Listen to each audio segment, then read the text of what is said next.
अगर आपके फ़ोन में आई कांट इंस्टॉल का एरर आ रहा है तो सबसे पहले आपको अपने फ़ोन का स्टोरेज चेक करना है।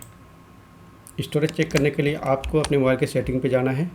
सेटिंग पे जाने के बाद अबाउट डिवाइस पे आपको क्लिक कर देना है। क्लिक करने के बाद आप अपने फ़ोन का स्टोरेज यहाँ से चेक कर सकते हैं। अगर आपके फ़ोन में स्टोरेज अवेलेबल नहीं है, उसके बाद भी आप एप्लीकेशन इंस्टॉल करेंगे तो भी आपके फ़ोन में आई कांट इंस्टॉल का एरर आएगा। ठीक है, अगर आपके फ़ोन में स्टोरेज है फिर भी ये एरर आ रहा है तो इसको फिक्स करने के लिए आगे का प्रोसेस